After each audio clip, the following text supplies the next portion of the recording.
Well, I'm really excited so far that we won last week and that I was able to be a part of that. And like I think as I've said from the very beginning, hopefully I can do the same next week. I'm grateful for the opportunity that I've had the last 2 weeks and this upcoming week to put our team in a position to win and put our team hopefully in a position to, be in a good spot moving forward for the rest of the year. And that's my job, and that's what I can do, and I'm happy about it. And listen, this is you always hear this is the ultimate team sport, and it really is. When your number's called, you step up and you do your job, and that's all that you can control, so that's all that you worry about controlling. And as long as we do that as a 53-man roster plus a couple guys week in and week out, then I think we're going to find ourselves in a lot of good situations.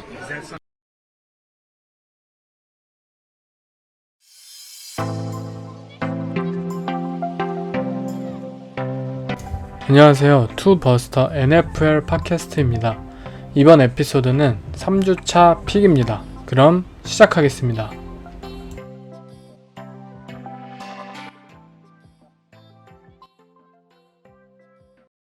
Joe, when you watch film, what is the biggest key that you guys need to address to start stringing plays and then subsequently drives together? We just gotta stop beating ourselves. The first game, first drive, pick six.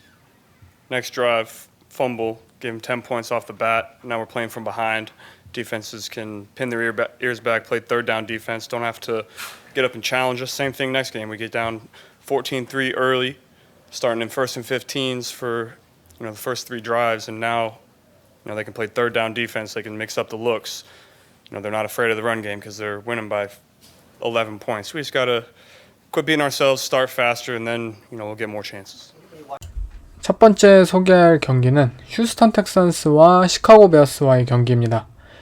이 대표적인 약팀들 간의 매치업으로서 어느 정도 졸전의 경기력, 그렇지만 또 경기 내용 자체는 좀 더 치열한 그러한 경기의 행방을 보여주지 않을까 싶고, 텍산스는 현재 1패 1무, 그리고 시카고 베어스는 1승 1패로서 휴스턴 텍산스는 아마도 이 시즌 첫 승을 위해서 이 경기 많은 고군분투를 할 것으로 예상이 되는데요. 이 경기는 러비 스미스의 리벤지 게임으로도 불리죠.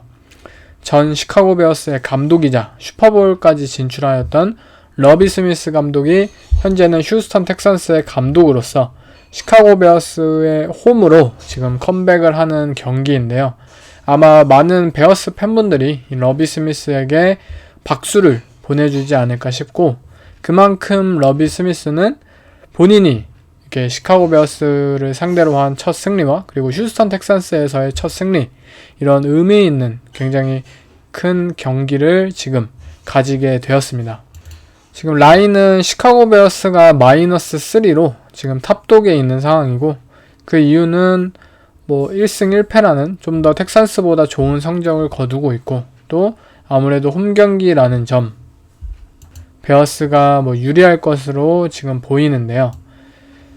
일단 데이비스 밀스와 저스틴 필즈의 이 루키 동기 쿼터백들의 또한 맞대결이라는 점 또한 눈여겨볼 점이기도 하고요. 한 가지 텍산스는 어쨌든 2경기 연속 1주차 경기는 인디애나 콜츠가 정말 왜 졌을까 하는 경기로 사실상 무승부로 끝나기는 했지만, 경기 내용만 보면 사실상 텍산스의 패배였고, 또 2주차 경기 덴버와의 경기도 텍산스가 분명히 이 덴버 브론커스의 오펜스를 잘 막아내었고 좀 더 좋은 모습을 보여서 비록 경기에는 패했지만, 이 휴스턴 텍산스라는 팀이 현재 우리가 예상했던 굉장히 쉽게 무너지고 남아있는 게 없을 거라고 예상되었다는 달리 의외로 시즌 전 강팀으로 예상되었던 팀들과 상대로 지금 좋은 모습을 보이고 있어요. 반면 시카고 베어스는 2주차 프라임타임 선데이 나잇 풋볼 경기에서 그린베이 패커스에게 완패를 당해버렸죠. 이 경기에서 저스틴 필즈의 이 퍼포먼스에 대한 아마 불안감을 팬들이 많이 느꼈을 거라고 생각이 들고, 저스틴 필즈라는 선수가 과연 현재 시카고 베어스라는 팀에서 좋은 성장을 거둘 수 있을까 굉장히 의문이 드는 그러한 경기력이었어요. 필즈는 첫 주차에는 121야드를 던지고, 물론 이것은 날씨에 의한 비가 굉장히 많이 왔던 수중전이기 때문에 어느 정도 논외로 치고 2주차 그린베이 패커스를 상대로 70야드의 패싱 야드를 기록했습니다. 100야드도 넘질 못했어요. 그만큼 지금 저스틴 필즈에 대한 이 경기력에 대한 의문이 그 어느 때보다도 높아진 만큼 이 저스틴 필즈가 상대적 약체인 휴스턴 텍산스를 상대로는 분명 좋은 패싱 게임, 좋은 쿼터백으로서의 퍼포먼스를 보여주어야 할 때가 아닌가 싶습니다. 저는 어쨌든 이 경기 자체는 뭐 양팀 모두 비슷한 전력이고 누구 한 팀이 확실하게 앞서다라고 말할 수가 없는 상황이고, 다만 좀 더 필드에 있어서 무언가 이 디퍼런스 메이커를 좀 더 어느 팀이 많이 가지고 있냐 하면은 분명 시카고 베어스 쪽이지 않을까 싶어요.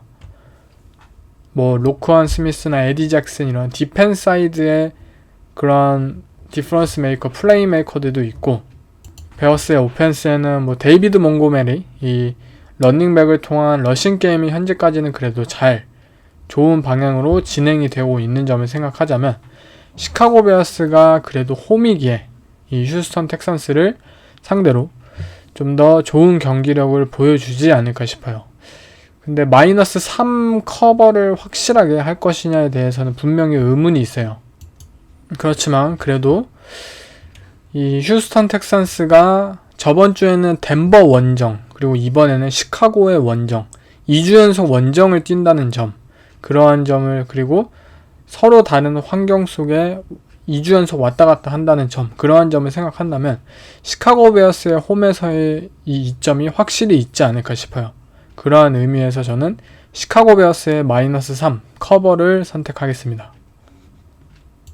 다음 매치업은 의외의 0승 2패 팀이죠. 라스베가스 레이더스와 테네시 타이탄스와의 경기입니다. 두 팀 모두 시즌 전 예측에는 뭐 플레이오프에 진출할 것으로 예상되었던 팀들 중에 하나들이었고, 지금 시즌을 0승 2패로 시작한 만큼 반드시 이 경기를 승리해야 하는 각자의 입장을 가지고 있는데요.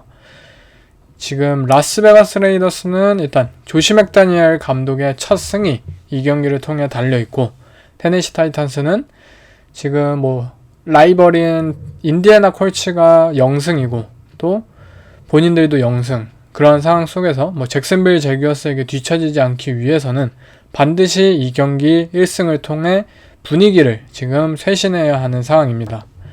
지금 굉장히 중요한 경기인데요. 그만큼 굉장히 수준 높은 경기가 될 확률도 높고요. 그런데 일단 부상자들이 굉장히 많은 경기입니다. 레이더스에는 와이드 리시버인 헌터 램프로우, 펌블의 주인공이죠. 애리조나 카디널스의 역전패의 주인공이었던 헌터 램프로우가 지금 부상으로 아웃되었고, 또 라인베커인 덴젤 페리먼이 똑같이 아웃이 된 상황입니다. 거기에 러닝백인 조시 제이콥스 또한 현재 뭐 비행을 따라가지 않았다는 뉴스가 들리면서 사실상 아웃이 된 상황이에요. 주축인 주전 러닝백과 그리고 주전 리시버, 그리고 주전 라인베커까지 모두 아웃이 된 상황이고, 테네시 타이탄스 또한 주전 레프트 태클인 테일러 르완이 아웃, 그리고 주전 엣지 러셔인 버드 듀프리가 아웃이 된 상황입니다. 그만큼 양팀 모두 핵심 선수들이 지금 아웃이 된 상황인데요.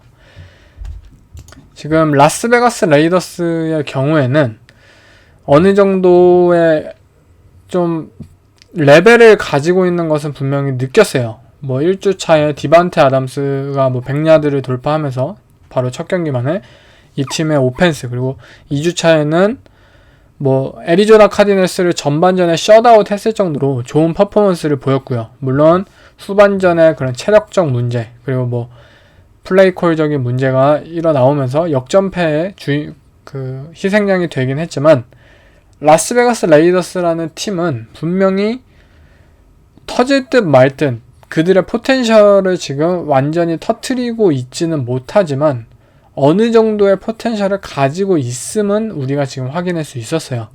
반면 테네시 타이탄스의 경우에는 그냥 재작년에 비하면 확실히 팀이 지금 퇴보되어 있는 상황이에요.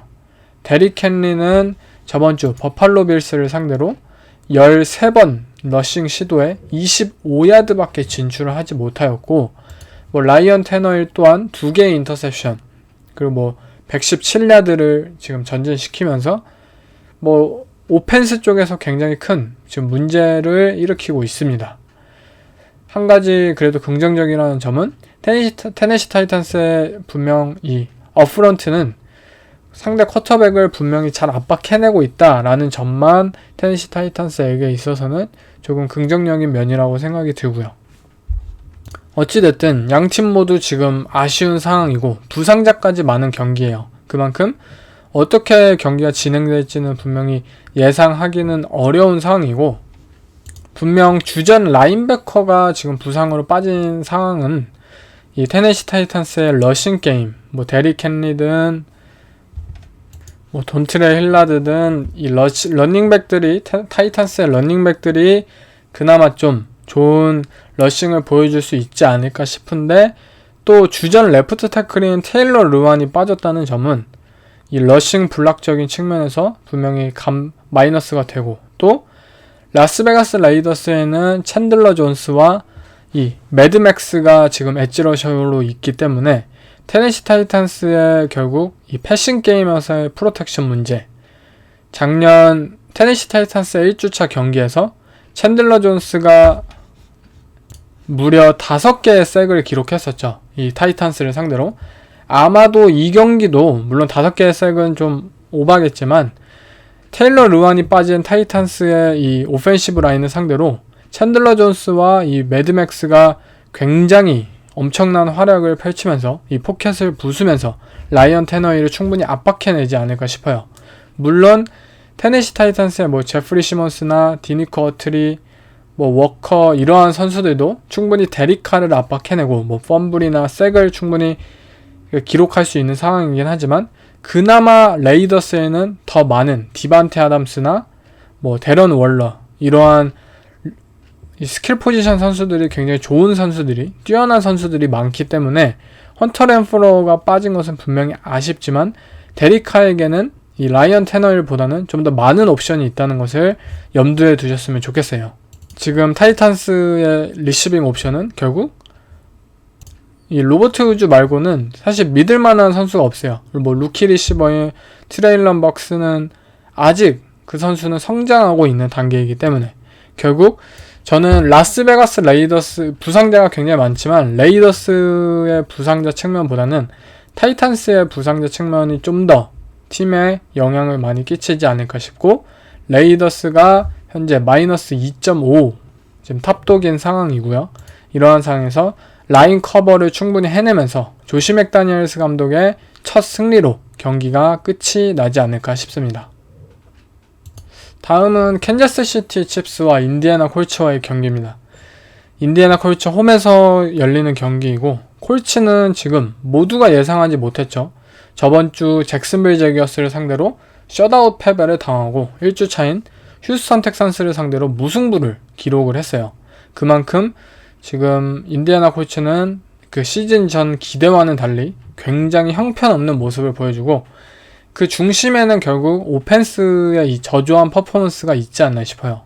일단 계속해서 제가 언급을 했듯이 이 맨 라이언이라는 쿼터백, 우리가 2년 전에 필립 리버스가 보여준 그러한 투지와 이 베테랑의 리더십을 보여주기는커녕 현재 맨 라이언은 분명히 어깨도 지금 좋지 않고, 그렇다고 뭐 경기를 이렇게 불태울 수 있는 만한 그러한 심장을 가지고 있는 선수가 아닌 것이 지금 2주차까지의 모습으로 판명이 되었어요. 물론 이것을 되반전할 수도 있겠지만 현재까지의 모습은 분명 실망스러운 모습이고, 그 속에는 결국 이 팀의 서포팅 캐스트들에 있지 않나 싶어요. 인디애나 콜츠의 리시빙 옵션들, 시즌 전부터 사실 이 부분은 굉장히 걱정거리였죠. 이 마이클 핀맨을 제외하고 뭐 알렉 피어스나 뭐 페리스 캠벨 이러한 선수들이 증명되지 않은 선수들로 가득하고, 결국 베테랑 쿼터백들이 마지막 불꽃을 태우기 위해서는 그 베테랑 쿼터백들을 도와줄 수 있는 그런 리시버의 존재가 확실히 필요한 상황이었지만, 인디애나 콜츠는 이 부분에 있어서 맷 라이언을 도와주지 못하였고 또 오프 시즌에 이것을 강화하려는 그러한 의도조차 보여주질 않았었어요. 거기에 더해서 패싱 게임이 잘 진행되지 않으니까 물론 조나단 테일러가 아직도 훌륭한 퍼포먼스를 보이고 있는 것은 사실이지만 작년 시즌만큼의 그런 러싱 오펜스 캐리 그러한 모습도 잘 보여주질 못하고 있고요. 이 오펜시브 라인 자체도 인디애나 콜츠는 분명 리그에서 손꼽히는 그냥 뭐 탑 3급의 오펜시브 라인을 가지고 있는 것이 사실이지만 그 존재감이 분명히 퇴색되어 있는 것은 지금 사실이에요. 그리고 캔자스 시티 칩스의 디펜스 뭐 맷 라이언에게는 어쩌면 좀 더 가벼운 디펜스일 수 있어요. 뭐 스티브 스패그 디펜시브 코디네이터가 굉장히 처음에는 쉬운 컨셉 뭐 오케이 뭐 원투 펀치 날려 하다가 이제 뭐 썰드 다운 딱 되면은 막 굉장히 창의적이고 막 미친 그런 변장된 커버리지를 사용하는 코치이기 때문에 인디애나 콜츠가 분명히 뭐 야드상으로는 많이 전진을 할 수 있어도 결국 득점에 관련된 상황 속에서는 콜츠가 이 경기에서도 조금 힘든 모습을 보이지 않을까 싶습니다. 반면 캔자스 시티 칩스는 새로운 타이릭 힐 없이도 우리의 오펜스는 최고다 라는 것을 지금 2주 연속 보여주고 있고 지금 인디애나 콜츠의 라인베커죠. 샤킬 레너드가 빠진 이 디펜스를 패트릭 마홈스가 아마도 굉장히 쉽게 잘 부숴내지 않을까 싶어요. 인디애나 콜츠는 현재 디펜스가 이 거스 브래들리 디펜시브 코디네이터의 올 시즌 합류로 완전히 원 하이 커버 3 디펜스로 다시 복귀를 했어요. 작년 시즌까지 있었던 맷 이버플러스 디펜시브 코디네이터의 디펜스 하에서는 2 하이를 유지하였던 디펜스인 반면에 올 시즌부터는 다시 원 하이 디펜스로 디펜스가 체인지 되었고 패트릭 마홈스는 이러한 원 하이 디펜스를 상대로 리그에서 그냥 미친 가장 무서운 쿼터백 중에 한 명이에요. 패트릭 마홈스의 작년 시즌 부진했던 이유, 뭐 디펜스의 전략들 결국 투 하이 커버리지로 연결이 되었잖아요. 근데 인디애나 콜츠는 지금 원 하이 커버리지를 사용하고 거기에 샤킬 레너드라는 디펜스에서 가장 중요한 선수가 없어요. 그러한 측면을 생각하면 이번 경기 캔자스 시티 칩스의 오펜스가 어마어마한 맹공을 퍼붓지 않을까 싶어요. 지금 라인은 칩스가 마이너스 6.5 탑독인 상황인데 저는 굉장히 쉽게 커버를 하지 않을까 싶습니다. 캔자스 시티 칩스의 라인 커버승입니다. 다음 경기는 아마 이번 주 가장 기대되는 매치업 중에 하나일 것 같아요. 바로 디비전 라이벌 매치업이죠. 버팔로 빌스와 마이애미 돌핀스와의 경기입니다. 이 돌핀스 홈에서 펼쳐지는 이 경기는 지금 그냥 그야말로 엄청난 퍼포먼스를 선보이고 있는 버팔로 빌스 2승 0패 그리고 올 시즌 새롭게 반전을 하면서 볼티모어 레이븐스를 저번주 대역전승을 펼치면서 승리하였던 마이애미 돌핀스와의 경기인데요. 지금 이 경기는 사실 어떻게 흘러갈지 예상을 하기가 힘들어요. 그만큼 두 팀 모두 현재 물이 오른 상황이고 아마도 그래도 좀 더 버팔로 빌스가 압도적인 경기력으로 계속해서 승리를 거두고 있기 때문에 마이너스 5.5의 라인을 지금 빌스가 받은 상황인 것 같은데요. 일단 빌스는 지금 부상자가 많아요. 조던 필립스 그리고 에드 올리버 지금 인테리어 디펜시브 라인맨들이 이 런 디펜스와 패싱 디펜스 모두 굉장히 중요한 주전 선수들이 지금 빠진 상황이고 또 코너백인 데인 잭슨 그리고 세이프티인 마이카 하이드까지 주전 선수들이 지금 핵심 디펜스 선수들이 다 나갔어요. 빌스는. 그리고 현재 마이애미 돌핀스는 굉장히 매치업하기 힘든 오펜스를 선보이고 있고요. 뭐 RPO, 플레이 액션, 뭐 와이드 존, 붐레그 플레이, 그리고 타이릭 힐과 뭐 젤런 와들의 그런 스피드를 통한 뭐 매치업상의 우위. 지금 마이애미 돌핀스의 오펜스를 상대로 과연 핵심 부상자들이 많은 버팔로 빌스의 디펜스가 온전히 매치업상의 커버를 해낼 수 있을지 그것이 아마 이 경기를 보는 굉장히 관점 중에 하나일 거라고 생각이 들고요. 일단 빌스는 분명 주전 선수들이 많이 빠지긴 했지만 결국 전체적인 로스터 뎁스가 좋은 팀이에요. 뭐 백업 선수들도 분명히 좋은 활약을 펼칠 수 있는 그러한 탤런트를 가진 팀이기 때문에 물론 주전 선수가 빠진 것은 핵심 선수가 빠진 것은 아쉽지만 그래도 만약 뭐 엄청난 강팀이 아니라면 뭐 중간급의 그리고 약팀의 상대를 할 때 이 정도의 부상은 빌스가 분명히 커버칠 수 있는 또 오펜스의 그런 퍼포먼스를 통해서 충분히 이겨낼 수 있는 상황인 것은 맞아요. 그렇다면 과연 마이애미 돌핀스가 강팀이냐 뭐 약팀이냐 이러한 점이 이 빌스를 상대로 이 경기를 통해서 증명되지 않을까 싶은데 일단 저는 이 빌스는 결국 이 타이릭 힐이라는 리시버를 상대할 때 캔자스 시티 칩스에서 버팔로 빌스가 타이릭 힐이라는 리시버를 상대할 때 그것을 다시 한번 기억을 해봤으면 좋을 것 같아요. 빌스는 그 뭐 2021년, 2020년 칩스에서의 타이릭 힐을 상대할 때 생각보다 많은 견제를 하진 않았어요.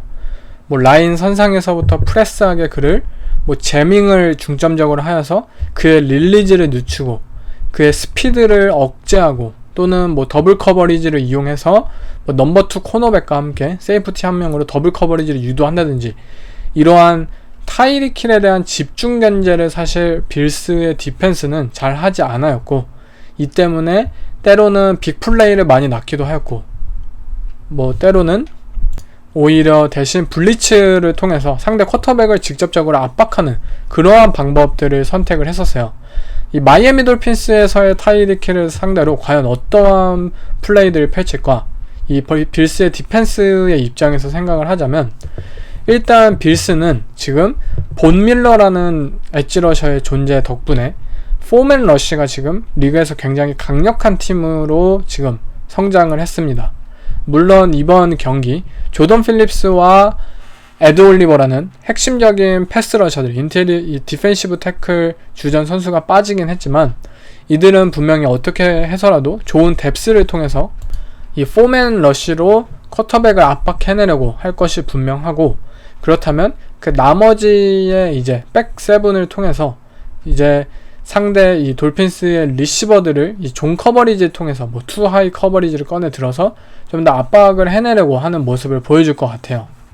그렇지만 지금 칩스의 그런 오펜스와는 돌핀스가 다른 점은 역시 돌핀스는 좀 더 러싱 게임에서의 분명 우위를 가지고 있는 팀이고 또 투아는 마홈스라는 쿼터백이 아니라는 점 그리고 타이릭 힐이나 이러한 젤런 워들이라는 리시버를 견제를 할 수 있음에도 불구하고 결국 칩스는 트래비스 켈스라는 타이트엔드가 이 다른 선수에게 견제가 된 빈 공간을 혼자 파고들어서 빅플레이를 만들어낼 수가 있었어요. 과연 마이애미 돌핀스의 뭐 게시키가 그러한 트래비스 켈스의 역할을 해줄 수 있지 그럴까는 잘 모르겠지만 아무튼 저는 분명히 칩스와 돌핀스는 다른 너무나도 뭐 급이 다른 그러한 오펜스라고는 생각이 들지만 어쨌든 빌스의 디펜스를 상대로 부상자가 많은 빌스의 디펜스를 상대로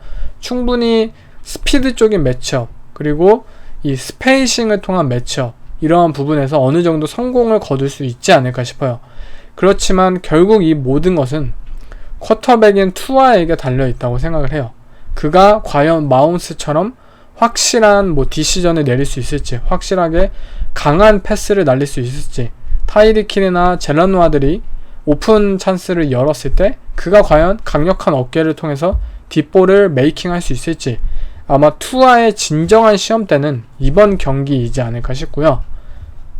그러기 위해서는 이 돌핀스의 오펜시브 라인들도 충분히 지금 힘을 내야 하는 상황입니다. 뭐 버팔로의 오펜스와 마이애미 돌핀스의 디펜스의 대결을 생각하면은 사실 버팔로의 오펜스는 뭐 걱정할 게 없죠. 뭐 조시 알렌이 지금 상대가 누가 와도 엄청난 퍼포먼스를 선보이고 있는 상황이고 뭐 마이애미 돌핀스도 뭐 좋은 뭐 코너백진, 세컨더리진 보유하고 있지만 결국 현재 빌스의 오펜스를 온전히 막아내기는 힘들 거라고 생각이 들어요. 뭐 스테판 딕스, 가브리엘 데이비스, 뭐 다른 뭐 러닝백들, 그냥 조시 알렌 본인이 너무나도 잘하고 있는 상황이고, 돌핀스가 계속해서 블리츠를, 본인들의 이 디펜스 색깔인 블리츠를 콜한다 하더라도 이 조시 알렌은 이 블리츠를 오히려 잡아먹으면서 좋은 오펜스 퍼포먼스를 선보이지 않을까 싶어요. 일단 지금 라인 자체는 빌스가 마이너스 5.5인데 저는 뭐 승은 버팔로 빌스가 하더라도 이 마이애미 돌핀스도 충분히 경기를 따라잡는 모습을 보여주지 않을까 싶어요. 그래서 저는 마이애미 돌핀스의 홈이기도 하고 이들의 5.5 커버 승리를 선택하겠습니다. 아무래도 타이리킬이라는 리시버, 이 뭐 젤런 워딜이라는 리시버, 빌스의 디펜스에 있어서 좀 유일하게 하나 약점이라고 생각되는 점은 바로 스피드예요. 스피드에서의 매치업이 과연 가능할까? 빌스의 디펜스가 뭐 탄탄하고 좋은 뎁스를 가지고 있고 좋은 커뮤니케이션이 되는 것은 확실하지만 이 모든 것을 뚫어낼 수 있는 스피드를 가진 상대를 만난다면 사실 그거는 의미가 없어지거든요. 근데 문제는 이러한 스피드를 가지고 패트릭 마홈스라는 쿼터백이 있었기 때문에 항상 빌스를 뚫었던 것이고, 투아라는 쿼터백이 과연 이 스피드라는 무기를 마음껏 활용할 수 있을까? 이것이 굉장히 관건이지 않을까 싶습니다. 다음 경기 또한 디비전 라이벌 매치업이죠. 디트로이트 라이온스와 미네소타 바이킹스와의 경기입니다. 지금 양팀 모두 1승 1패를 기록하고 있는데 라이온스 입장에서는 저번 주에 커맨더스를 상대로 한 큰 승리를 연승으로 지금 이어가고 싶어하는 입장이고, 바이킹스는 저번 주 이글스에게 큰 패배를 당했기 때문에 분위기를 반전시키는 그러한 승리가 필요한 상황입니다. 먼저 부상자를 먼저 보면은 라이온스는 주전 가드였던 조나 잭슨이 지금 아웃이 된 상황이고, 바이킹스의 경우에는 코너백인 앤드류 부스와 루키 코너백이죠. 그리고 베테랑 세이프티인 해리슨 스미스가 지금 아웃이 되어 있는 상황이에요. 지금 바이킹스는 결국 디펜스의 뎁스가 좀 더 얇아진 상황이고, 라이온스는 저번 주와 비슷하게 뭐 오펜시브 라인, 주전 오펜시브 라인맨의 한 명이 아웃이 된 상황입니다. 사실 라이온스는 제가 2주차에 걱정했던 이 주전 센터인 프랭크 라그나우의 부상에도 불구하고 이들은 좋은 러싱 오펜스를 선보였고, 그것을 바탕으로 해서 커맨더스를 상대로 큰 승리를 거두었어요. 만약 조나 잭슨이 이번 경기 빠진다 하더라도 이 라이온스는 충분히 저번 주 2주차의 결과처럼 그럼에도 불구하고 좋은 러싱 게임을 보여줄 수 있다는 그런 자신감이 있을 것이고, 반면 바이킹스 입장에서는 러싱 게임도 충분히 대비를 해야 되지만 본인들의 얇아진 세컨더리 뎁스를 의식해서 패싱 게임에 대한 우려도 할 수밖에 없어요. 물론 제러드 거프와 이 디트로이트 라이온스의 리시버진을 살펴보면 그렇게 패싱적인 부분에서 위협적인 것은 사실이 아니지만, 어쨌든 이 오펜스가 잘 맞아들고 런게임이 위협이 되는 상황에서 이 바이킹스 세컨더리의 공백이 있다는 것은 어쩌면 제러드 거프와 이 라이온스의 리시버들이 새롭게 활약을 펼쳐서 이들의 패싱 게임을 한껏 좀 끌어올릴 수 있는 경기력을 보여줄 수도 있을 것 같아요. 또한 지금 뭐 에이든 허치슨이 저번 주 뭐 3개의 색을 기록했을 정도로 뭐 지금은 좀 부상을 겪고 있다고 하지만, 어쨌든 라이온스의 디펜스 또한 굉장히 피지컬하고 그리고 끈기 있는 그러한 모습을 계속해서 보여주고 있고, 미네소타 바이킹스의 오펜시브 라인이 과연 커즌스를 안전하게 지켜줄 수 있을까? 이러한 의문은 분명히 있습니다. 물론 저스틴 제퍼슨을 막을 수 있는 이 라이온스의 디펜스 플레이어는 저는 없다고 생각을 해요. 그래서 저스틴 제퍼슨이 1주차의 경기를 완전히 휩쓸었던 것처럼 이번 경기도 사실 그럴 가능성은 굉장히 높아요. 하지만 단 하나 좀 다른 점은 라이온스의 이 패스러셔들이 뭐 2주차처럼 커즌스를 압박해낼 수만 있다면 결국 라이온스에게 충분히 승기가 있지 않나 싶어요. 라인상으로는 지금 바이킹스의 홈이기도 하고 바이킹스가 -6 라인을 가지고 있는데 저는 라이언스의 +6 커버 승으로 가겠습니다. 작년 시즌에도 이들은 1승 1패를 기록하였고 모두 한 포지션 차이로 경기가 끝이 났어요. 그렇다면 +6점은 너무나도 큰 라인 점수라고 생각이 들고 지금 당장 뭐 라이온스의 업셋도 기대할 수 있는 상황인데 +6은 너무나도 라이온스의 쉬운 픽일 것 같습니다. 다음 경기는 볼티모어 레이븐스와 패츠와의 경기입니다. 레이븐스는 저번 주 돌핀스에게 대역전패를 당했기에 상당히 기분이 좋지 않은 상황이고 패츠의 경우에는 어쨌든 꾸역승으로 스틸러스를 잡은 입장에서 이 분위기를 홈으로 다시 가져오면서 새롭게 연승을 이어나가려고 하는 모양새인데요. 레이븐스는 얼마 전에 뉴스가 나왔죠. 제이슨 피에르 폴, 이 베테랑 FA 엣지 러셔를 단년 계약을 서로 합의하였고 결국 새로운 엣지 러셔를 추가하게 된 레이븐스인데요. 저는 굉장히 좋은 영입이라고 생각을 해요. JPP가 뭐 굉장히 나이가 들고 좀 스냅에 있어서 좀 한정적인 스냅을 받을 수 있는 것은 사실이지만 그래도 JPP의 그런 베테랑 리더십 거기에 더해서 그가 보여줄 수 있는 패스러셔로서의 능력은 분명히 현재 레이븐스 디펜스에 있어서 굉장히 필요한 것이라고 생각이 들어요. 돌핀스를 레이븐스가 결국 역전패를 당하고 지금 레이븐스의 디펜스에 있어서 JPP를 영입한 가장 큰 이유는 포맨 러쉬를 할 수가 없다는 점이에요. 버팔로 빌스가 본 밀러를 영입하였고 그 이면에 있는 가장 큰 이유 포맨 러쉬를 하기 위해서 우리가 포맨 러쉬를 통해서 투 하이 커버리지를 유지하고 상대 쿼터백과 오펜스를 빅플레이를 억제하고 단 4명만으로 상대 쿼터백을 압박할 수 있는 그러한 능력의 디펜스를 가지는 것 그것이 현재 리그의 이제 팀들이 거의 대부분 유행처럼 추구하는 것이 되었고 레이븐스도 지금 뭐 확실한 엣지 러셔라고 부를 수 있는 선수가 지금 없잖아요. 그러한 입장에서 JPP를 새롭게 영입함으로써 이 패스 러셔를 추가하고 결국 포맨 러쉬를 본인들만의 포맨 러쉬를 보여주겠다. 우리가 저번주 마이애미 돌핀스 전처럼 맨 커버리지 뭐 각종 블리츠를 고집하는 것은 크게 그만큼 리스크가 있는 행동이기 때문에 레이븐스 입장에서는 저는 정말 좋은 계약을 했다고 생각이 듭니다. 또한 저번주 라마 잭슨은 경기에서 패했지만 굉장히 좋은 퍼포먼스를 선보였죠. 그의 뭐 패션 게임 그리고 그의 뭐 기존에 보여주었던 러싱 능력 이러한 것들을 이 뉴잉글랜드 페이트리어츠가 솔직히 막아내기는 저는 어느 정도 힘들 것이라고 생각이 들어요. 다만 패치의 입장에서 기대할 수 있는 것은 이 레이븐스의 헤비 퍼스널 뭐 타이트엔드와 풀백을 이용한 이 파워 러싱 게임을 그나마 가장 잘 막을 수 있는 것은 뉴잉글랜드 패치가 아닌가 싶어요. 재작년에도 이 맞대결에서 캠 뉴튼이 이끄는 뉴잉글랜드가 승리를 거두기도 하였고 맥 존스가 이끄는 뉴잉글랜드가 어쩌면 업셋을 충분히 홈에서 일으킬 수도 있다고 생각이 들어요.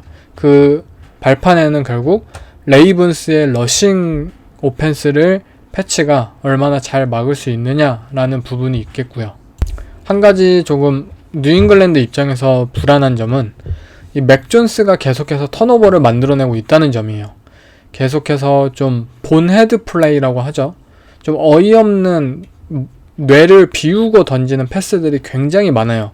더블 커버리지를 향해서 패스를 던진다든지 그냥 뭐 사실 제대로 커버리지를 읽어내고 던지는가 싶은가 라는 생각이 들 정도로 지금 맥 존스는 컨디션이 굉장히 퍼포먼스가 저조한 상황인데 이 레이븐스의 세컨더리는 굉장히 리그의 최상급의 선수들로 구성이 되어 있죠.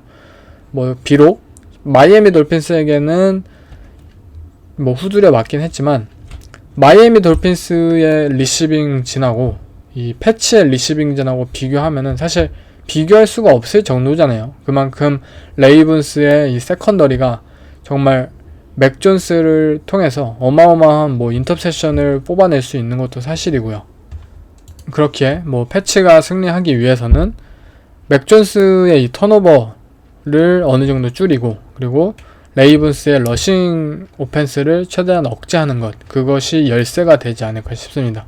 반면 레이븐스 입장에서는 본인들이 잘하는 것 그냥 하고, 베이트먼이나 듀버네이를 통해서 빠른 스피디한 리시버를 통해서 패치의 디펜스를 회방을 놓는 것, 그것이 열쇠가 되지 않을까 싶고요. 지금 라인은 볼티모어가 지금 탑독으로 -3 라인에 있는데, 레이븐스의 커버 승으로 가겠습니다. 아무래도 맥 존스의 턴오버 능력이 계속 이어지고 있다는 게 좀 불안하기도 하고, 만약 턴오버가 뭐 1개, 2개 그렇게 이상 이번 경기도 나온다면 레이븐스가 그 기회를 놓치지 않고 라마 잭슨이 충분히 터치다운으로 연결해낼 수 있지 않을까 싶습니다. 다음 경기는 이제 신시내티 벵갈스와 뉴욕 제츠입니다. 벵갈스는 0승 2패, 그리고 뉴욕 제츠는 1승 1패로 뉴욕 제츠의 승률이 더 좋은 상황이죠. 굉장히 이러한 상황을 예측하지 못했던 상황이지만, 아무튼 이 팀 간의 두 경기는 사실 작년 시즌에 뉴욕 제츠가 업셋을 일으켰었죠. 마이크 화이트라는 루키 쿼터백이 신시내티 벵갈스를 잡아내는 그러한 엄청난 업셋을 일으켰던 이 매치업이고, 마이크 화이트가 사실 그 당시 루키는 아니었고 어쨌든 프로 첫 그런 데뷔를 했던 해였죠. 2018년에 드래프트가 되긴 하였지만, 그리고 신시내티 벵갈스는 어이없게도 무너지면서 작년 시즌 뉴욕 제츠에게 업셋을 당했습니다. 이번 경기에서도 뭐 조 플라코가 쿼터백으로 나오고, 사실 작년과 비슷한 상황인 것은 사실이에요. 뉴욕 제츠가 업셋을 할 수도 있고, 그만큼 뉴욕 제츠라는 팀이 저번 주에 클리브랜드 브라운스를 상대로 엄청난 퍼포먼스를 선보였기 때문에 아마 이 경기도 뜻밖의 경기로 흘러가기를 기대하시는, 예상하시는 분들이 많을지도 모른다고 생각이 들어요. 그렇지만 이제는 정말 신시내티 벵갈스가 1승을 거둘 타이밍이 되지 않을까 싶어요. 이번 경기를 통해서 그래도 이 슈퍼볼 진출 팀이었다는 것을 좀 체면을 되살릴 수 있는 그런 경기로 삼지 않을까 싶고, 그 어느 때보다도 많은 준비를 해오지 않을까 싶어요. 라인은 신시내티 벵갈스가 -4.5로 지금 우위에 있는데, 저는 벵갈스의 커버 승으로 가겠습니다. 아무래도 벵갈스가 정말 한 번쯤은 시원하게 이기는 경기가 나오지 않을까 싶고, 그리고 그 상대가 뉴욕 제츠라면은 충분히 이해가 되는 그러한 상황입니다. 다음은 또 다른 디비전 라이벌 매치업입니다. 필라델피아 이글스와 워싱턴 커맨더스 간의 경기입니다. 이글스는 지금 시즌 스타트를 2승 0패로 시작한 상황이고, 워싱턴 커맨더스는 1승 1패를 기록하면서 향후 있을 이 디비전 우승자를 가릴 때 있어서 지금 굉장히 중요한 매치업이라고 생각이 듭니다. 일단 필라델피아 이글스는 지금 굉장히 잘 나가죠. 뭐 젤런 헐츠가 이끄는 뭐 AJ 브라운, 그리고 디반테 스미스, 젤런 헐츠, 그리고 이들의 강력한 오펜시브 라인까지, 이들이 이끄는 오펜스 퍼포먼스는 1, 2주차 굉장한 모습을 계속해서 보여주고 있고, 또 이글스의 뭐 디펜스, 뭐 데리우스 슬레이, 코너백은 굉장히 그냥 엄청난 활약을 펼치고 있고, 또 좋은 로스터 뎁스상의 이 디펜스 탤런트는 어느 팀이 와도 뭐 어느 부상자가 있든 굉장히 자신 있어 하는 그러한 모습이고요. 반면 워싱턴 커맨더스는 강력한 디펜시브 라인을 가졌지만, 반면에 이 세컨더리 플레이어들이 굉장히 미스 커뮤니케이션이 많이 발생하면서 블로운 커버리지를 계속해서 상대에게 유도를 하고 있으며, 결국 뭐 좋은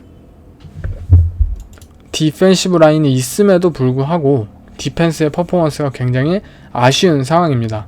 또 오펜스도 어느 정도 득점을 올리고, 이 뭐 자한 다슨 루키 리시버도 매 경기 터치다운을 기록하면서 좋은 모습, 그리고 뭐 테리 맥러린 리시버도 기대할 수 있는 굉장히 좋은 뭐 안토니오 깁슨이라는 런닝백도 있고요. 그렇지만 칼슨 웬츠가 분명히 이 안정적인 포켓 안에서는 뭐 빅플레이를 만들어내기도 하고 좋은 모습을 보이지만, 결국 칼슨 웬츠는 조금이라도 프레셔가 다가오면은 그는 바로 당황을 하고 본인의 이런 뭐 푸더크를 바로 잃어버리고 좋지 않은 결과로 계속해서 플레이가 이어지는 상황이에요. 결국 이 필라델피아 이글스의 디펜시브 라인이, 이들의 패스 러셔진이 만약 칼슨 웬츠를 굉장히 쉽게 압박해낼 수만 있다면 이 경기는 저는 굉장히 이글스의 일방적인 승리로 흘러갈 수 있다고 생각이 들어요. 왜냐면 이글스의 지금 오펜스 플레이 디자인이나 이들의 오펜스 탤런트진, 리시빙 옵션들을 생각하자면 워싱턴 커맨더스의 현재 문제점인 커버리지들을 굉장히 잘 공략할 수 있는 요소들을 다 가지고 있기 때문이에요. 그렇기 때문에 필라델피아 이글스의 오펜스 입장에서는 분명 어느 정도의 충분한 득점을 현재 기대할 수 있는 경기이고, 결국 디펜스의 입장에서 칼슨 웬츠를 얼마나 압박해낼 수 있느냐, 그것이 이글스에 있어서는 승부를 가릴 요소라고 생각이 됩니다. 일단 라인은 이글스가 마이너스 6.5인데요. 그만큼 이글스의 우위를 지금 바라보고 있는 상황이고요. 그런데 저는 마이너스 6.5는 그래도 이 디비전 라이벌이자 워싱턴 커맨더스의 홈 경기라는 점을 생각하자면 어느 정도는 너무 과하지 않나 싶고, 결국에는 저는 워싱턴 커맨더스의 플러스 6.5 커버승으로 선택을 하겠습니다.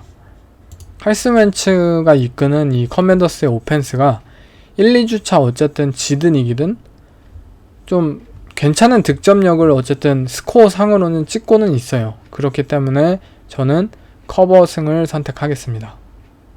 다음 경기도 연속으로 이제 디비전 라이벌 매치업이죠. 뉴올리언 세인츠와 캐롤라이나 팬터스의 경기입니다.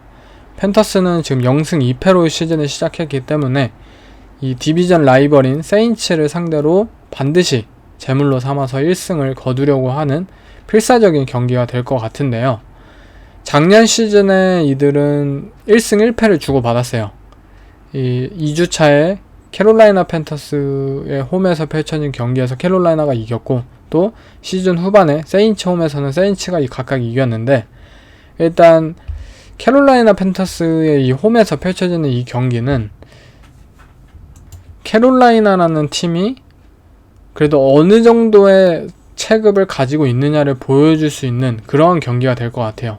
팬터스는 분명 시즌을 지금 2패로 시작했고 플레이오프 진출 가능성이 물론 아직도 많이 경기가 남았지만 조금 힘들 거라고 드는 이러한 입장에서 이들이 과연 베이커 메이필드를 통해서 어느 정도의 체격을 가지고 있는지를 보여줄 수 있는 것은 결국 이 뉴올리언 세인츠라는 그래도 어느 정도 플레이오프 진출권에 있는 그러한 디비전 라이벌을 상대로 해서 증명할 수 있는 무대라고 생각이 들어요. 더욱이 작년 2주차에 이 캐롤라이나 팬터스는 제이미스 윈스턴 상대로 더블 A 갭 블리츠 디펜스 커버리지 전략을 통해서 제이미스 윈스턴을 괴롭히고 2개의 인터셉션을 만들어내고 결국 업셋을 일으키면서 캐롤라이나 팬터스가 승리를 했어요. 아마도 캐롤라이나 팬터스는 이러한 그림을 이번에도 3주차에 그려내지 않을까 싶고, 저는 일단은 캐롤라이나 팬터스가 2패로 시즌을 시작할 줄은 몰랐어요. 그만큼 굉장히 아쉬움이 남는 팬터스이기에 그래도 이 세인츠라는 상대를 통해서 이번만큼은 우리가 이런 팀이다 라는 것을 증명해낼 수 있지 않을까 싶어요. 그렇기에 지금 세인츠 마이너스 3 라인을 가지고 있는데 저는 홈팀인 캐롤라이나스의 이제 플러스 3 커버 승으로 선택을 하겠습니다. 다음은 잭슨빌 제규어스와 LA 차저스 간의 경기입니다. 트레버 로렌스와 이제 저스틴 허버스트 간의 대결인데요. 지금 잭슨빌 제규어스는 어느 정도 지금 AFC 사우스 디비전의 1등을 이끌 정도로, 물론 1승 1패이지만 디펜스에서 지금 리그 실점 5위 인디애나 콜츠를 상대로 디펜스가 셧아웃을 기록했을 정도로 좋은 퍼포먼스를 지금 이어가고 있는 상황이에요. 아마도 저스틴 허버트와 LA 차저스라는 팀을 상대로 이 잭슨빌 제규어스가 가진 디펜스가 진짜인지를 아마 검증받을 수 있을 것 같은 경기인데요. 문제는 저번 주에 부상을 당했던 정말 혼을 다 태웠던 저스틴 허버트가 과연 어느 정도의 상태인지를 모른다는 거겠죠. 이 선수가 경기를 뛸 수는 있겠지만 경기를 뛰면서 계속 부상을 안고 뛰는 건지 또 부상의 강도가 어느 정도인지는 현재 알려진 바가 없기 때문에 결국 저스틴 허버트의 몸 상태에 따라서 이 경기는 좀 경기의 행방이 갈리지 않을까 싶어요. 일단 라인 자체는 LA 차저스가 -7 지금 탑독인 상황인데 저스틴 허버트라는 선수의 몸 상태임에도 불구하고 -7을 받았다는 것은 너무나도 고평가이지 않을까 싶어요. 물론 -7 커버를 한다면 정말 그냥 저스틴 허버트는 그냥 신인데 아무래도 잭슨빌 제규어스가 저번주 인디애나 콜츠를 상대로 셧아웃 퍼포먼스를 보이고 그리고 디펜스 자체가 물론 어느 정도 이 수치상으로 과대평가가 되었다고 생각할 수도 있겠지만 뭐 트레이번 워커나 조시 알렌, 뭐 아이든키 이 좋은 뭐 디펜시브 라인에 더해서 데빈 르로이드 라인베커도 곧바로 좋은 활약을 펼치고 있고 이 젊은 디펜스 플레이어들이 분명 잭슨빌 제규어스에서 지금 무언가를 지금 일으키려고 하는 모양새이기 때문에 LA 차저스도 이 온전히 회복되지 못한 저스틴 허버트라면 제규어스 상대로 -7을 커버하기에는 굉장히 힘들지 않을까 싶어요. 그렇게 저는 잭슨빌 제규어스의 +7 커버 승을 선택하겠습니다. 다음은 LA 램스와 애리조나 카디널스 간의 경기인데요. 디비전 라이벌 매치업 경기이죠. 이 경기는 사실 작년 포스트 시즌 이제 와일드카드전에서 펼쳐졌고 그 당시엔 이제 램스에게 카디널스가 정말 발렸다고 표현하면 될 정도로 아무것도 못하고 결국 슈퍼볼로의 길을 깔아주게 되었어요. 정규 시즌에서는 이제 카디널스가 1승 1패를 램스와 주고받았고요. 일단 램스를 먼저 얘기하자면 LA 램스도 비록 버팔로 빌스에게 경기에서 패했지만 2주차에 좋은 오펜스 퍼포먼스를 선보이면서 결국 애틀랜타 팔콘스를 상대로 승리를 거두긴 했어요. 하지만 그 과정에 있어서 매튜 스태포드가 좀 어이없는 뭐 인터셉션에 날리는 등 완벽한 모습을 보여주지는 못했고 또 디펜스 또한 지금 애틀랜타 팔콘스에게 계속해서 추격의 실점을 허용하는 등 이 슈퍼볼 디펜딩 슈퍼볼 챔피언으로서의 그런 모습을 2주 연속 보여주지는 못했어요. 지금 매튜 스태포드가 4개의 터치다운 그리고 5개의 인터셉션으로 인터셉션이 더 많아요. 작년 매튜 스태포드가 17개의 인터셉션만 허용했는데 벌써 지금 5개를 기록하고 있습니다. 그만큼 매튜 스태포드의 뭐 어깨 이 오프 시즌에 있었던 그러한 건강 문제가 분명히 어느 정도 영향을 끼치는 것은 분명하다고 생각이 들고 이 부분을 앞으로 어떻게 해결할 수 있느냐가 램스에 있어서는 굉장히 중요한 요소가 될 것이고요. 반면 카디널스의 경우에는 비록 이 레이더스를 상대로 역전승을 일으킨 것은 사실이지만 전반전에 셧아웃을 당했을 정도로 무언가 체계가 없는 그런 모습을 보여주고 있어요. 그냥 카일러 머레이 뭐 do it something 그냥 이거예요. 오펜스의 구호가 그냥 카일러 머레이 do it something이에요. 그냥 무언가 잘된 플레이 디자인을 통해서 뭐 라우트 콤비네이션을 통해서 뭐 리시버가 오픈 찬스가 열리고 그것을 카일러 머레이가 딱 먹어치우고 그러한 모습이 돼야 되는데 그냥 카일러 머레이가 스크램블 요리조리 하다가 시간 벌고 그것을 통해서 뭐 직접 발로 뛰던가 아니면 리시버가 그제서야 오픈 찬스 만들어내서 뭐 패스로 연결되던가 이러한 오펜스의 구조를 지금 보여주고 있어요. 결국 애리조나 카디널스의 오펜스 입장에서는 클리프 킹스버리가 할 일은 더욱더 뛰어난 플레이콜을 지금 만들어내야 되고 결국 카일러 머레이가 온전히 포켓 안에서 공을 던져도 오펜스가 잘 돌아갈 수 있도록 지금 오펜스를 계속해서 해나가야 하는 모습입니다.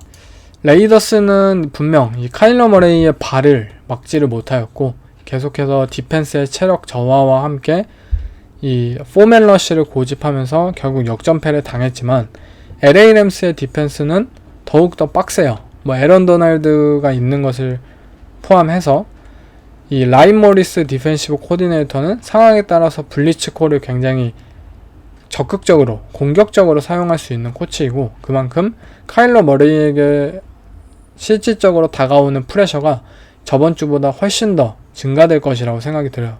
그렇기 때문에 저는 램스의 마이너스 3.5 커버 승을 선택을 하겠습니다.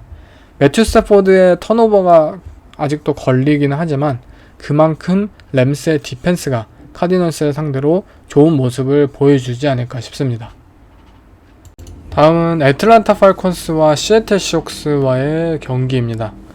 이 경기 모두 아마 별로 관심은 다들 없으실 거라고 생각이 드는데, 애틀란타 팔콘스는 그래도 1, 2주차 이 마커스 마리오타와 함께 이들의 러싱 게임 분명히 매력적이고 어느 정도 기대할 수 있는 그런 부분이 있고, 반면 시애틀 시옥스는 1주차에 좋은 모습을 보였지만 2주차에 샌프란시스코 나이너스의 그 탄탄한 디펜스를 뚫어내지 못하고 결국 저조한 오펜스 퍼포먼스를 선보였는데요.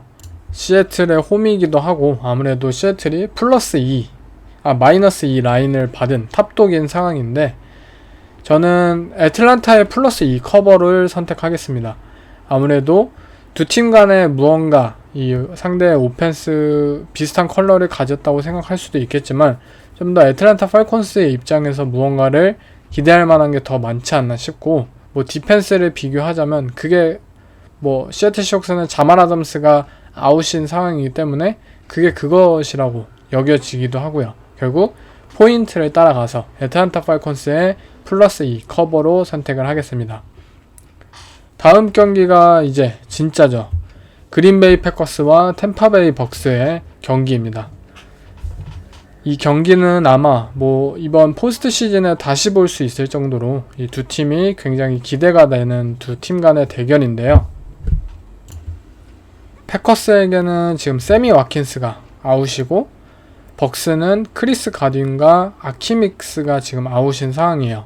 사실 벅스는 뭐 리시버진의 부상이 굉장히 많고, 뭐 러셀 게이지, 훌리오 존스도 부상이고, 뭐 브래샤드 페리먼까지 다 부상인 상황이고, 뭐 아무리 리시버를 영입했음에도 불구하고 벅스는 지금 이 부상 때문에 결국 작년과 비슷한 상황이에요. 리시버가 결국 또 없어요. 작년 포스트 시즌처럼. 반면에 그린베이 패커스는 어쨌든 본인들이 디반테 아담스를 보냈고, 그리고 다른 루키 리시버들이 좀 힘을 못 내주는 상황이고, 세미 와킨스마저 지금 부상을 당한 상황이라 양팀 모두 지금 리시버가 없는 상황이에요. 역대 최고의 쿼터백들이 경기를 주고받지만 아이러니하게도 이들을 뒷받침해줄 수 있는 리시버들이 없는 상황이에요. 그래서 아마 이 두 팀 간의 경기는 아마 그린베이 패커스는 저번 주와 비슷하게 뭐 에런 존스와 AJ 딜런 두 명의 런닝백을 통한 오펜스가 중점적으로 이어지면서 뭐 에런 러저스의 플레이 액션 타입의 오펜스가 펼쳐질 것 같고, 템파베이 벅스의 경우에도 이 레오나드 포르넷의 파워 러싱 게임, 그런 모습들이 기대가 되는 상황인데요. 아무래도 이 양팀 모두 어쨌든 오펜스진의 퍼포먼스가 우리의 기대만큼 1, 2주차 잘 펼쳐지지는 못하는 상황이고, 이번 경기도 부상자들이 너무 많아서 그런 점을 생각한다면 좀 저득점 간의 경기가 펼쳐질 수 있다고 생각이 들어요. 필드골의 그러한 정확성이 중요한 경기가 펼쳐질 것 같고, 그만큼 디펜스 쪽에서 좀 더 힘을 낼 수 있는 팀, 그러한 팀을 꼽자면 저는 현재는 벅스라고 생각이 들어요. 지금 벅스의 디펜스는 리그 최강의 디펜스 중에 하나고, 물론 그린베이 패커스 또한 디펜스의 탤런트가 이 최강으로 도약해낼 수 있는 그런 디펜스를 가진 것은 맞지만, 뭐 미네소타 바이킹스에게 뚫리는 모습을 보여서 어쨌든 그 기대감이 지금 조금은 낮아진 상황이긴 하고요. 경기를 예측하자면 저는 벅스가 지금 마이너스 1.5로 페이보릿인 상황인데 벅스의 커버승으로 선택을 하고 싶어요. 어차피 마이너스 1.5면은 그냥 필드골 하나의 차이라고 생각을 하시면 되고, 제가 벅스의 승을 선택한 것은 결국 이 벅스의 토드 볼스 감독은 분명 에런 러저스를 당혹스럽게 할 만한 그런 디펜스 플랜을 짜올 것 같아요. 단순히 디펜스의 탤런트를 떠나서. 그런데 그린베이 패커스의 코치인 조 베리는 톰 브래디를 당혹스럽게 할 만한 디펜스 플랜을 짜올 것 같진 않아요. 그 차이이고요. 물론 그린베이 패커스의 라샨 겔이나 이러한 디펜시브 프론트 세븐을 통해서 톰 브래디를 압박해낸다면 이야기는 달라지겠지만, 단순 이 전략적인 관점으로만 살펴보자면 좀 더 코칭진에서 벅스가 우위에 있지 않을까 싶습니다. 또 벅스는 사실 저번 주에 굉장히 어이없는 장면이 나왔죠. 브루스 아리안스 감독이 감독직을 은퇴했고 시니어 어드바이저로 지금 팀에 남아있는 상황인데, 사이드라인에서 뉴올리언 세인츠 선수들에게 욕을 하고 막 화내는 그런 모습이 카메라에 담겼는데, 사실 WTF 나오는 상황이죠. 아니, 은퇴한 감독이 거기 사이드라인에 있어서 뭐 하는 건지는 사실 모르겠어요. 저도 좀 브루스 아리안스 감독이 이 부분에 대해서는 팀에 전혀 긍정적인 영향력을 끼치는 것이 아니기 때문에 어느 정도 자중을 했는 것이 오히려 팀에 도움이 되지 않나 싶고, 톰 브래디의 경우에는 이제 매주 수요일을 휴식 기간을 가지면서 훈련에 불참한다고 선언을 했는데, 사실 수요일은 이 일주일 중에 굉장히 중요한 날짜죠. 월요일은 경기를 하고 쉬는 날이고, 화요일은 이제 개인 휴식을 취하는 날. 이제 수요일부터 경기 플랜을 짜고, 이제 목요일, 금요일 이제 훈련을 정확히 들어가는 그런 주에 있어서 가장 수요일이 이 플랜을 짜는 가장 중요한 요일이기 때문에 톰 브래디가 수요일을 매주 쉰다는 것은 분명히, 물론 톰 브래디 본인에게 있어서는 별로 큰 무리는 없을 테지만 다른 선수들이 보기에는 조금 불안함을 느낄 수도 있다고 생각을 해요. 물론 7개의 반지를 들었고 톰 브래디이기 때문에 사실 걱정하는 것은 사실 말도 안 돼요. 수요일에 이 선수가 쉰다고 하더라도 바뀔 수 있는 것은 단 하나도 없어요. 단지 저희가 걱정하는 것은 이 톰 브래디라는 선수가 온전히 풋볼에 집중을 하지 못하고 있다는 뜻이죠. 가족 문제, 그리고 풋볼 문제, 이 두 가지의 갈림길 사이에서 지금 계속해서 고민을 하고 있다는 것을 우리는 지금 목격하고 있는 것이잖아요. 톰 브래디라는 선수가 본인의 모든 것을 풋볼에 쏟았을 때는 진짜 매년 우승을 할 수 있을 정도로 대단한 선수예요. 그런데 이 선수가 어쨌든 가족 문제 때문에 이 풋볼에 대한 집중도가 그래도 조금씩 떨어지고 있다는 것을 목격하고 있기에 아마 동료들도 이 부분은 느껴지지 않을까 싶고, 또 팬으로서의 마음도 어느 정도 걱정이 되는 것은 사실입니다. 다음 이제 샌프란시스코 나이너스와 덴버 브론코스와의 경기입니다. 두 팀 모두 1승 1패를 기록하였고, 이 나이너스의 경우에는 이제 트레이 랜스가 거의 시즌 아웃을 많이들 예측을 하는 상황이고, 결국 지미 갈라폴로가 다시 선발 쿼터백으로 돌아온 상황입니다. 반면 덴버 브론코스는 2주 연속 이 러셀 윌슨과 나다니엘 해켓 감독의 오펜스가 좀 지지부진한 상황이고요. 결국 저는 사실 나이너스의 경우에는 어쨌든 지미 갈라폴로가 이끄는 오펜스는 검증이 되어 있잖아요. 물론 업사이드가 좀 막힌 것은 사실이지만, 상방이 막힌 건 사실이지만 또 하방도 막혔어요.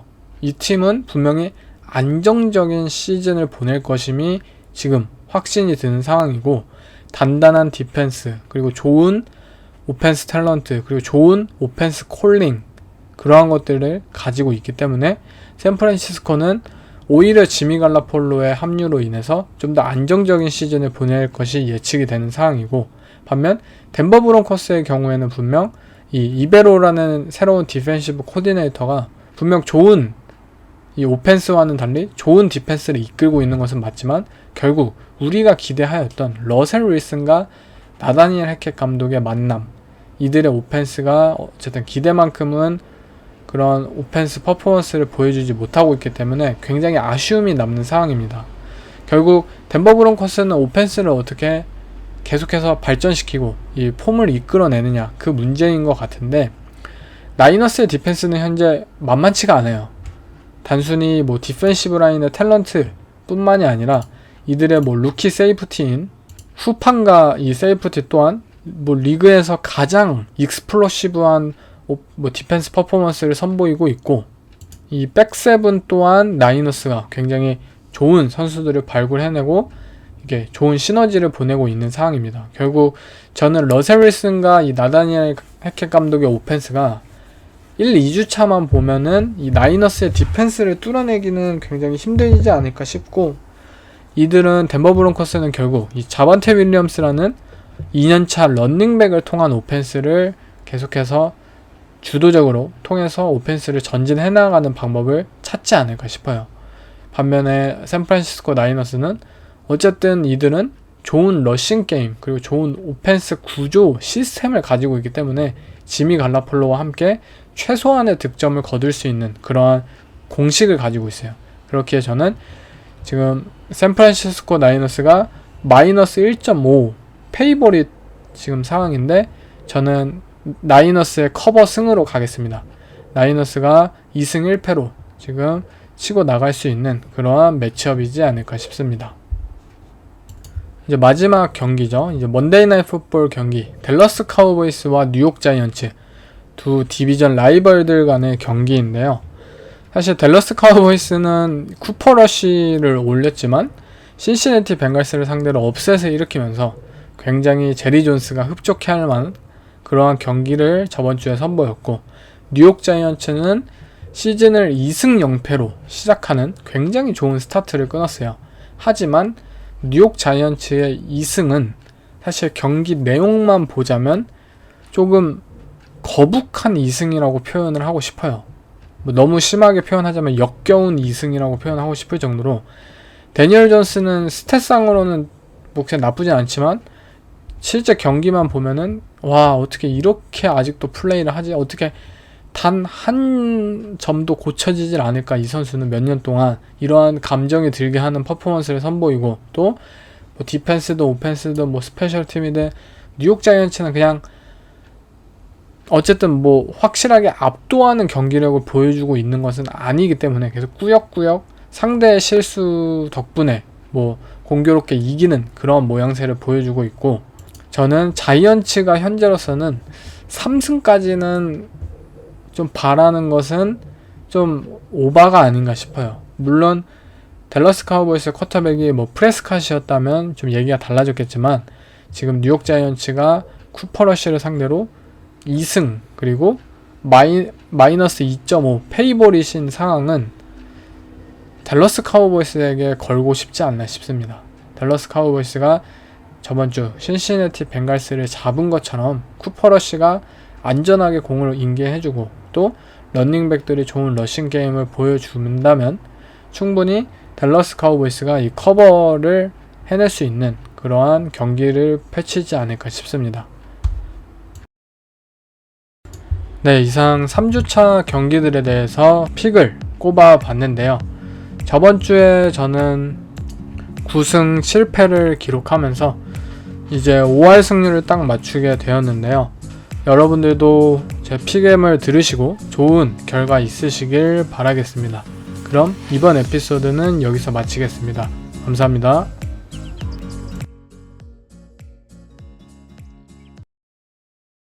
I think the battle you're always up against is coaches want it to look a certain way in practice. You know, so there's an idea of scripting for success that goes on both sides of the ball. And the battle is, whether it's week 1 or week 18, not just settling into, oh, we're calling this play to get this coverage, and of course the rep in practice we get the perfect coverage, and of course on this rep in practice with the perfect coverage we throw it to this guy. That's not a realistic rep for the most part. Now there have been specific outlier opportunities. I can think of 2 right off the bat. We played in 2007 against the 2006 against the Redskins, and we ran a play in practice all week for a certain coverage to the tight end, Donald Lee, and we scripted it a certain way, and I was like, it's never going to be like that. And sure enough, in the game, it was just like that. We played the Cleveland Browns in 2008, we said every time we're in a 1-by-3 in 12 personnel, they bring this storm pressure off the slot. And if they bring this, I'm going to throw a quick hot to number 2. And we get this rep, and it's like, it's not going to be like this. But sure enough, in practice, the exact same rep in the game. If you remember the play had Donald Driver, he made a guy miss and went down for about 70-yard touchdown. But the fact that I can remember those two things tells you most of the time it's better to get looks that stress the difficulty of the play actually being a positive play in practice so that you can be more ready for anything that is going to be thrown at you when you have a rep in the game.